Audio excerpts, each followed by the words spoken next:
라임 자산운용의 사모펀드 환매 중단 사태. 이로 인한 손실은 1조 원이 넘을 것으로 예상됩니다. 배상 가능성이 있기는 한데 금융감독원의 조사 결과에 달렸습니다.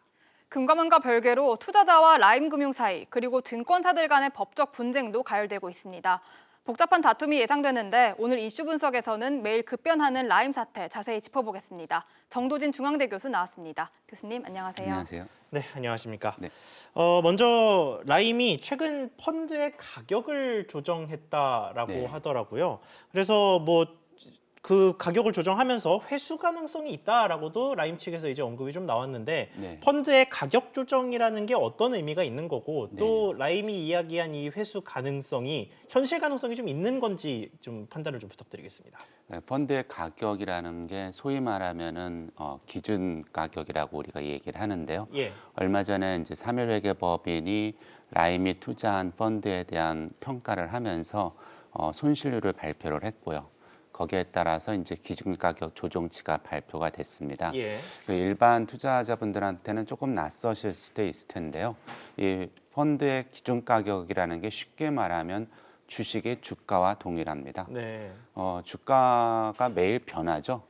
기준 가격도 매일 변합니다. 예. 만약에 주가가 상승한다면은 펀드의 기준 가격도 상승할 수도 있고 하락할 수도 있습니다. 예. 그래서 그거를 우리가 평가를 한다고 얘기를 하는데요. 라임이 회수 가능성이 있다고 얘기하는 얘기를 저는 좀 그 얘기를 들으면서 여전히 안이하게 생각한다는 생각이 든 게요. 물론 모든 계획대로 돌아가서 주가가 상승하면은 다 회수할 수 있듯이 예. 펀드 가격도 그렇게 될 수 있을 텐데 잘 아시다시피 라임이 투자한 지금 채권이나 매자닛들을 보면은 회수 가능성이 있다고 보기는 어려운 상황입니다. 네. 그래서 여전히 투자자들을 보호하는 입장에서 지켜보는 시각이 부족한 게 아닌가 하는 생각이 들었습니다. 그러니까 최근 상황을 좀 정리를 하면 그 기업의 악재가 발생해서 주가가 떨어지는 것처럼 펀드에 담고 있던 자산의 악재들이 줄지어 발생을 하면서 기준 가격이 뚝 떨어졌는데 라임운용은 앞으로 우리가 가치를 올려서 가격을 올려서 원금을 회수할 수 있을 거야라고 이야기를 하고 있는 거고 하지만 자산의 상태를 봤을 때는 현실 가능성이 어렵다. 이런 식으로 이해를 하면 되는 거죠. 그렇죠. 너무 희망적인 소리인 것 같습니다. 알겠습니다. 네, 이 라임 자산운용이 투자자들에게 큰 손실을 안겨준 이유가 TRS 때문인데요. 이 신한금융투자가 이 TRS 구조의 펀드를 한번 만들어 보자고 라임 자산에 먼저 제안했다는 이런 주장도 나왔습니다. 그런데 이 TRS라는 게 라임 이전에는 흔하지 않게 있었다고 하는데 이게 맞나요? 이 TRS가 어느덧 많은 분들이 알게 되는 단어가 된 것 같은데요. 예. TRS의 특성을 한번 생각해 보시면은 지금 물어보신 거에 대한 답이 나올 것 같습니다.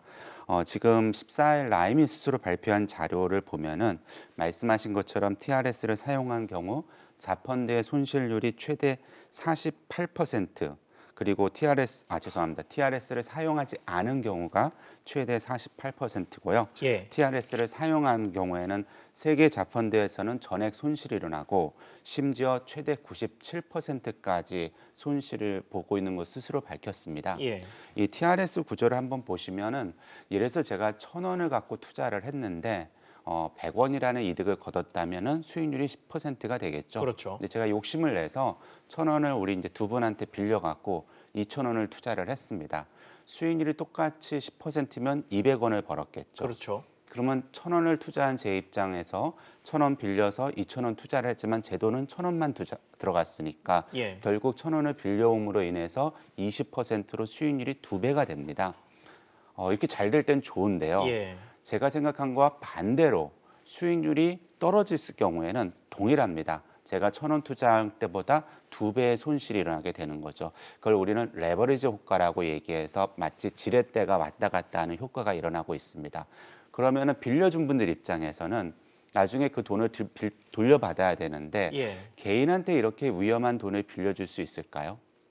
조금 어렵겠죠. 규제도 좀 있을 것 같은데요. 그렇죠. 그래서 TRS가 보통 법인 서비스로 제공이 되고 예. 개인들한테 빌려주는 특히 이렇게 개인들 자펀드를 구성하는데 TRS를 이용하는 거는 그만큼 빌려주는 회사도 리스크가 커지기 때문에 예. 흔한 경우로 보기는 어렵습니다. 그렇군요. 알겠습니다. 그러면 이번에는 대신증권 상황을 좀 지켜보겠습니다. 지난해 7월 말까지 1조 1,760억 원을 대신증권에서 판매를 했습니다. 이것만 해도 전체 판매액의 한 5분의 1 정도 되는데 특이한 거는 그러니까 1조 1,700억 원 중에 1조 원 가량을 대신증권의 한 점포, 반포에 있는 지점에서만 판매를 했다고 하더라고요. 그래서 이 상황이 좀 일반적인 상황이라고 보십니까? 어떻게 보십니까? 전혀 일반적인 상황이 될 수가 없죠. 예. 그래서 금융감독원에서도 대신증권의 반포 센터에 대해서는 정식 검사를 진행하기로 시작한 거로 알고 있고요. 결국은 이 펀드의 부실을 알고도 그 반포 지점에서 판매를 했느냐가 이슈가 될 텐데요. 예. 현재 환매 중단된 모펀드 중에서 무역금융펀드를 제외한 나머지 펀드 규모들을 보면은 이 우리은행이나 신한금융투자, 하나은행이 무역금융펀드에 대해서 많은 판매를 했는데요.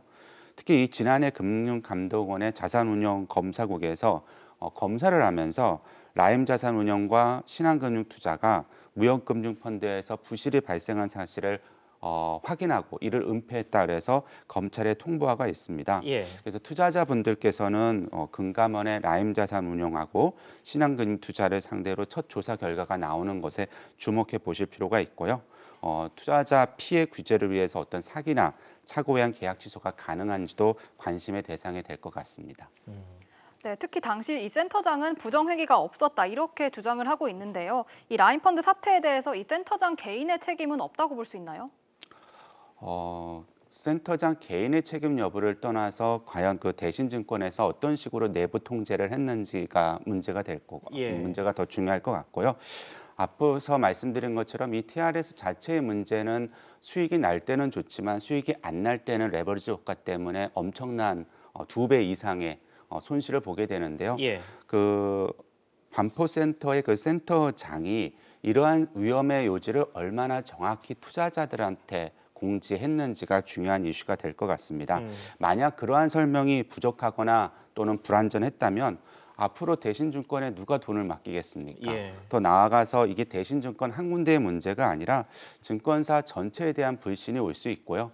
우리나라 자본시장에도 엄청난 손실이 올 것 같습니다. 실제로 지난 17일 날 신평사의 나이스 신용평가에서 이런 평가를 했는데요. 라임 자산운용 관련해서 은행 및 증권사 신용도 영향 보고서를 보면은 은행은 영향이 제한적이지만 일부 증권사는 사업 기반의 악화가 우려된다. 그래서 이게 단순히 라임 투자자뿐만 아니라 예. 이 관련된 주식 거래하시는 분들도 이번 사태에 대해서 증권사의 관련 여부, 금액에 대해서 관심 있게 지켜볼 필요가 있을 것 같습니다. 그렇군요. 앞서 말씀하신 금융감독원 조사 이야기를 좀 해보겠습니다. 이 금융감독원이 조사에 나서면서 이 투자 원금을 100% 돌려줄 수 있도록 하는 방안도 검토하고 있다. 이런 식의 소식이 좀 전해졌는데 그런데 그 100% 돌려주겠다는 그 가능성이 정작 대신증권 앞서 저희가 이야기한 대신증권에 투자한 사람들은 해당되지 않는다고 하더라고요. 이 상황이 어떻게 되고 있는 겁니까? 이게 지금 4개의 펀드가 이슈가 되고 있는데 예. 이쪽에 직접 관련된 분들은 물론 자세히 알고 계실 텐데 이렇게 뉴스만 보시는 분들은 아마 혼동이 될 것 같습니다. 대신증권에서 판매한 모펀드는 소위 무역금융 펀드라는 거고요. 예. 지난번 3일회계 법인에서 손실률을 발표한 펀드들은 2개의 다른 펀드들입니다. 지금 문제가 되고 있는 건 이 무역금융 펀드가 사기 혐의가 있다는 것을 좀 전에 말씀드린 것처럼 금감원에서 의심을 갖고 검찰에 통보한 상황이고요. 예.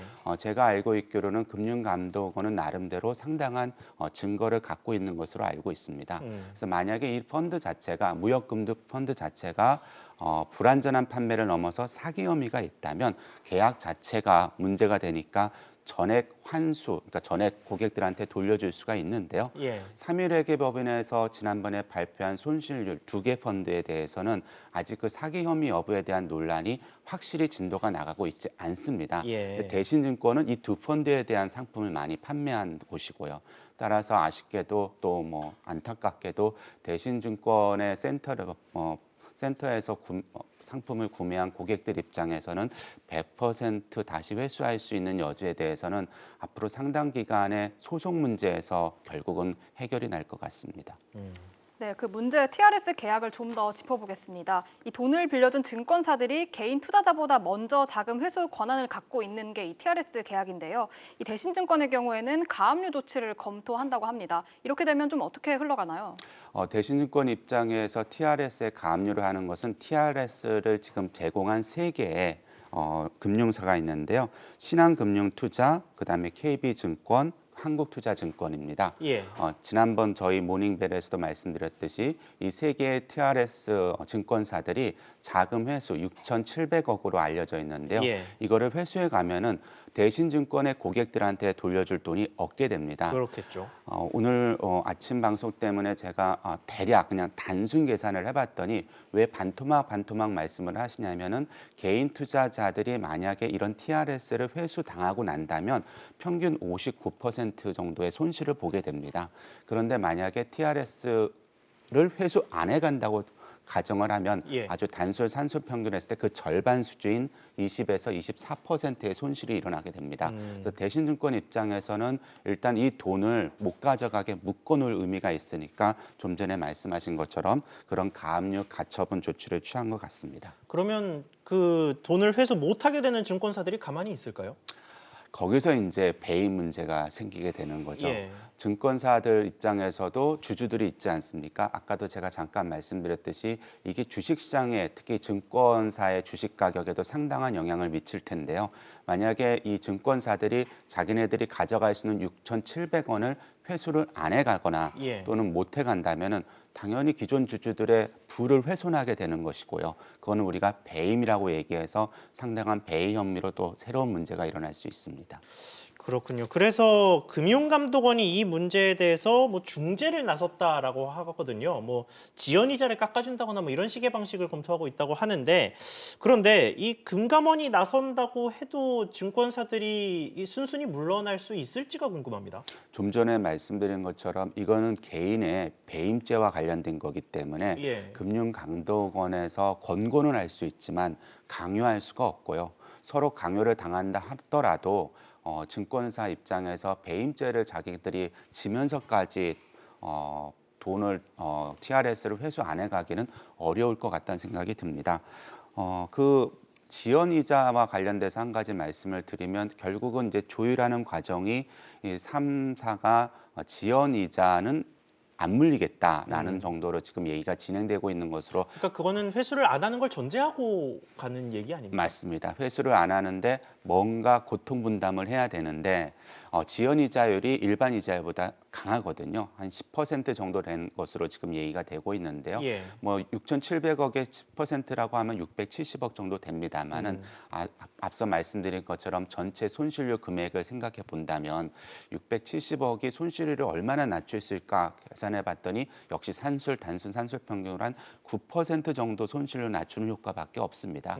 그래서 과연 투자자들한테 충분한 협의를 할 수 있는 그런 고통 분담이 될까, 이 부분도 한번 생각해 볼 필요가 있을 것 같습니다. 네. 네, 그리고 금감원이 이 라임과 신한금융투자가 이 부실펀드 사실을 은폐하고 상품을 계속 팔았기 때문에 이 두 회사가 공동 정범인 사기 혐의가 있다고 보고 있는데요. 이 근거로 서로 이메일을 주고받은 것까지 제시를 하기도 했습니다. 이 신한금투가 제재를 받게 된다면 어떤 수위로 이루어지게 될까요? 만약에 그런 메일에 주고받은 거에 증거가 확보가 되고 그 증거로 인해서 문제가 있다는 게 명확해진다면 제 소견에는 영업정지 이상의 강한 제재가 내려질 수밖에 없을 것 같습니다. 신한금융투자가 이제 그 계약을 하거나 또는 상품 검증 과정에 문제가 있었다면은 사실 이번 대규모 환매 중단 사태에 기본적인 책임을 질 수밖에 없고요. 아쉽게도 이 신한금융회사가 초대형 투자은행으로서 많은 희망을 갖고 지금 이 사업을 추진해 왔는데 예. 그 과정에서도 차질이 일어날 수밖에 없을 것 같습니다. 역시 이 신한금융투자의 손실은 신한지주로 연결될 수밖에 없고요.